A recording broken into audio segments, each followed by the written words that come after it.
Olá, queridos irmãos, que alegria, que felicidade de estarmos juntos novamente para realizarmos esse encontro de palestra online, onde nós fazemos comentários sobre o Evangelho segundo o Espiritismo. Como todo o encontro da FEIC, nós vamos iniciá-lo com uma oração e terminá-lo com uma oração, mas não sem antes lembrar a todos que a FEIC é uma casa espírita sem fins lucrativos.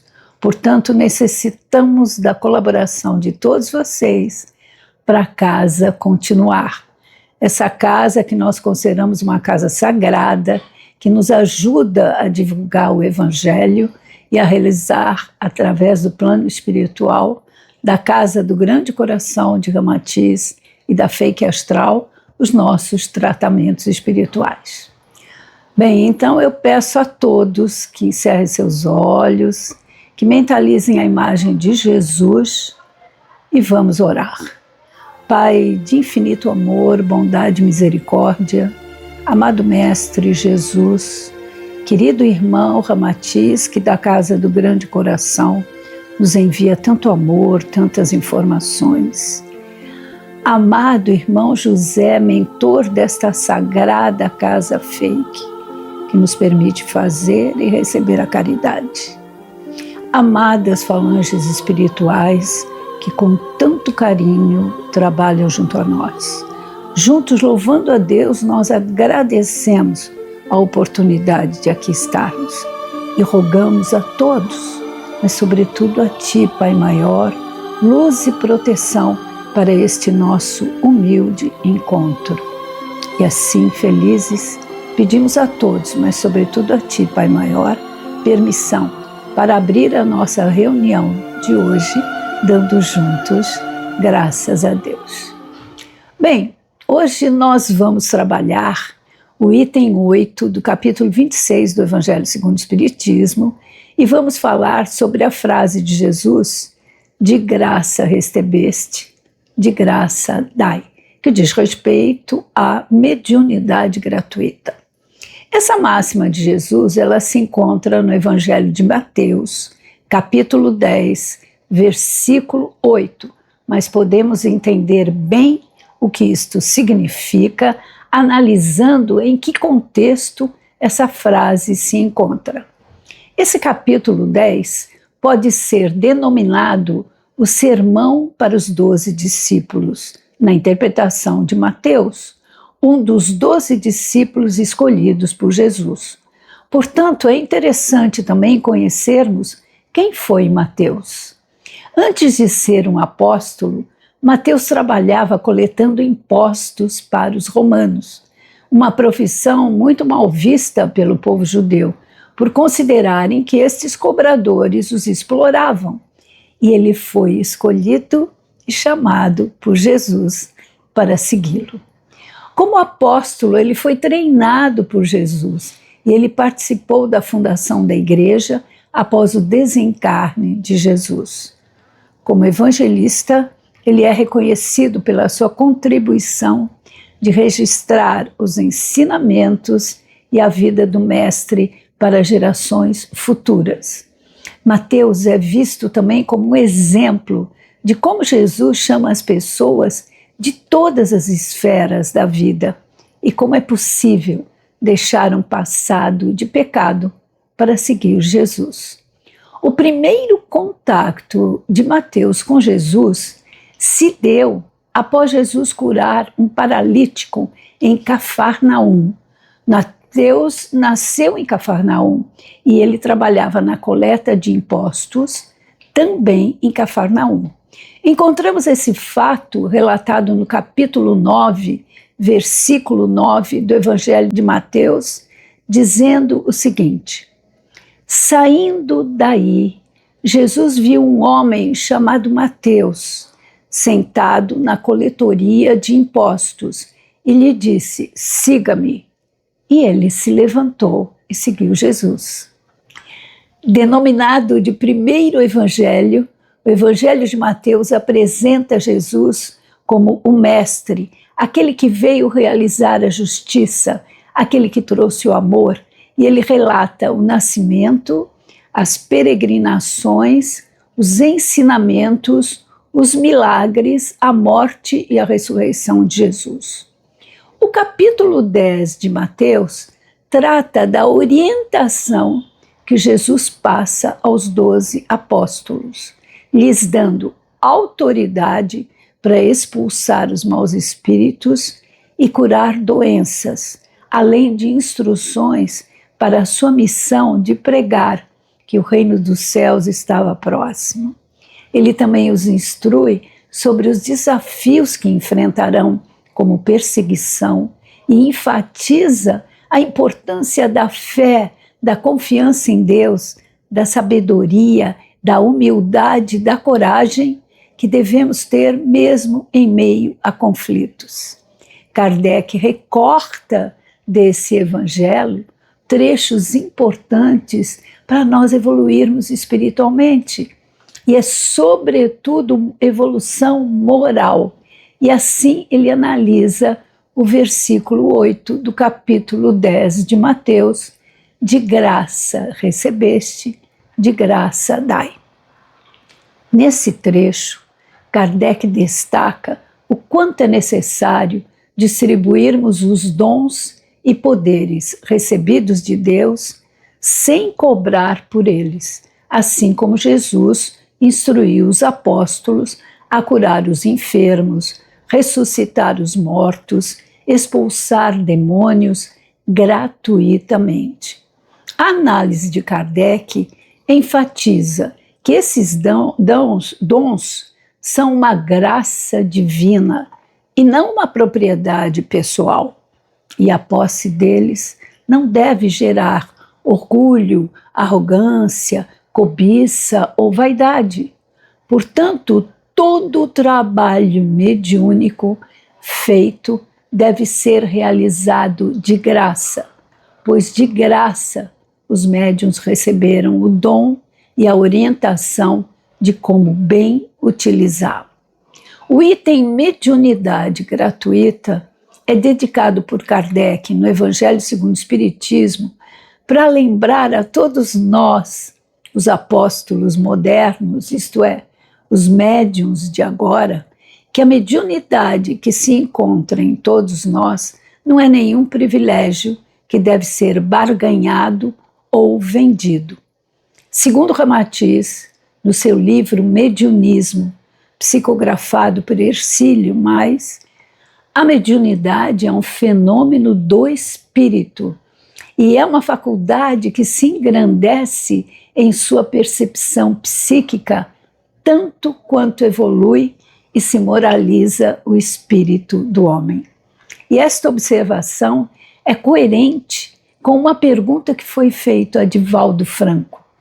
De que forma um médium perceberia que ele estaria pronto, preparado para exercer a mediunidade? E a resposta foi: quando ele estiver disposto a evoluir moralmente. E evoluímos moralmente quando nos damos conta que recebemos de Deus um dom gratuito. Portanto, todo o trabalho mediúnico, seja a cura, seja a desobsessão, seja a orientação através de palestras, de lives, nós devemos realizar gratuitamente, pois Deus quer que a luz alcance a todos os seus filhos sem que o pobre fique deserdado dela. Todo médium que trabalha com seriedade dentro da orientação de Jesus, através de seu evangelho, sabe o que significa ser médium realmente. Sabe que ele atua como intermediário entre o plano espiritual e o plano material, sentindo ou recebendo influência e mensagens dos espíritos. E lembramos mais uma vez que esse dom dado por Deus é inerente a todos os seres humanos, mas se manifesta de forma mais intensa, mais exacerbada e clara em algumas pessoas, variando de acordo com o magnetismo de cada um. Mas, para todos, Deus dá, pela sua infinita misericórdia, a oportunidade da reencarnação para trabalharmos a nossa mediunidade de graça, a fim de evoluirmos e resgatarmos algumas dívidas feitas nesta ou em outras vidas. Kardec nos alerta também que a mediunidade exercida, como Jesus nos ensina, não é uma profissão. No trabalho mediúnico de ajuda aos necessitados, é imprescindível a presença dos bons espíritos. E nós devemos reconhecer que somos só ferramentas usadas pelos espíritos. Portanto, sem a presença dos espíritos, a mediunidade não existe. Ela não pode ser exercida. Lamentavelmente, temos exemplos de médiuns, como João de Deus, o caso mais conhecido na atualidade, que construiu um patrimônio financeiro às custas de sua fama de curador. Mas como nada fica oculto, o seu fracasso nessa missão tão sagrada, a sua fraude veio à tona, criando uma dívida kármica para ele muito maior do que o escândalo provocado por sua atitude tão infeliz. É interessante que no livro dos médiuns, Kardec faz uma pergunta: como confiar num médium? E os espíritos respondem: não há charlatanismo desinteressado. Logo, os charlatães, os médiuns que vivem mesmo fazendo bem, mas visando o seu talento mediúnico para enriquecer, são pessoas com idade sideral muito jovem, que precisam ainda sofrer muito para seguir o caminho de Jesus. Mas temos que ficar sempre, todos nós, orando e vigiando, como nos ensina Jesus, para não onerarmos a nossa dívida kármica, não só pelo dinheiro, mas também pela vaidade, pelo orgulho, pela busca de fama, pela busca do prestígio social e uma série de favores pertinentes a qualquer meio que possamos exercer a nossa mediunidade. Devemos entender e praticar a mediunidade como algo sagrado, algo que vai nos levar sempre a fazermos um exame de consciência e analisarmos se estamos evoluindo moralmente e espiritualmente na conquista de virtudes. Portanto, as qualidades de um bom médium incluem humildade, dedicação, eterno aprendiz, desinteresse, sinceridade, perseverança e amor ao próximo. Sobretudo, esse amor incondicional que Jesus nos trouxe. Um médium que desenvolve essas virtudes morais atrai bons espíritos e torna-se um intérprete fiel da mensagem espiritual, utilizando a faculdade mediúnica para servir e não para benefício próprio. O estudo constante da doutrina e a evangelização pessoal também são fundamentais para o aprimoramento e para o correto uso da mediunidade, desenvolvendo a fé e a confiança no trabalho mediúnico. Para finalizar o nosso encontro, prestamos uma homenagem ao maior e mais importante médium do século XX, Francisco Cândido Xavier. Este notável homem, mais conhecido como Chico Xavier, psicografou mais de 450 livros, doando os direitos autorais para instituições de caridade. Dedicou sua vida à divulgação do espiritismo e, através do seu trabalho de caridade, de filantropia, buscava aliviar o sofrimento do próximo. Nasceu em 1910 e, desde criança, ele já via e ouvia os espíritos. Começou a praticar a psicografia aos 17 anos, mas sempre teve o seu trabalho profissional, como tecelão, como vendedor e, por um período, como funcionário público do Ministério da Agricultura, mas sempre vivendo uma vida simples e ajudando aos necessitados. Viveu até os 92 anos, quando teve uma parada cardiorrespiratória, deixando um legado importantíssimo através de seus livros psicografados, alguns tão famosos que se transformaram em filme, como, por exemplo, O Nosso Lar.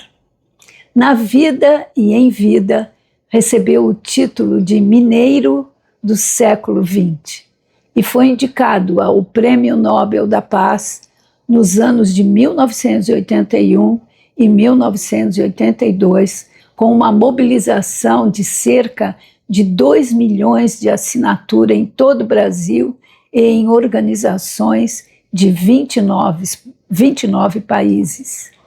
Que o seu exemplo de vida nos permita refletir sobre o conceito da verdadeira mediunidade, da verdadeira caridade e do verdadeiro amor. Esse amor que nosso amado Mestre Jesus nos ensina, amando a Deus sobre todas as coisas e ao próximo como a nós mesmos. Que a paz e o amor de Jesus seja sempre em nossos corações. E agora, meus irmãos, encerramos esse nosso encontro com uma oração. Desejamos que todos nós cerremos os nossos olhos, mentalizemos a imagem de Jesus, mentalizemos a imagem de Chico Xavier, com a sua mediunidade tão sagrada, e vamos orar. Orar por aqueles que necessitam de ajuda, orar pelos pobres, pelos oprimidos, orar por todos os necessitados, orar pelos órfãos, por aqueles que estão em asilo, pelos que estão nas ruas, drogados, desabrigados. E vamos orar também por aqueles que não conhecem ainda a beleza que é se sentir amado e ser amado por Deus. Assim, felizes, nós rogamos a todos, mas sobretudo a Ti, Pai Maior, agradecendo por aqui estarmos, agradecendo pelas bênçãos que estamos recebendo, agradecendo a Jesus, a Ramatiz, ao irmão José e rogando que essa boa energia se expanda sobre todos os nossos lares, sobre as nossas famílias, sobre a nossa cidade que tanto necessita, sobre o nosso país, sobre todo o planeta Terra e seu orbe, para que cada um de nós, encarnado ou desencarnado, nesse instante, possa se sentir amado, protegido e iluminado. E assim felizes, pedimos a todos, mas sobretudo a Ti, Pai Maior, permissão para encerrarmos o nosso encontro de hoje, dando todos juntos graças a Deus. Muito obrigada, meus irmãos, pela atenção, pelo carinho e pela paciência de vocês. E assim, até mais, até breve, até o nosso próximo encontro.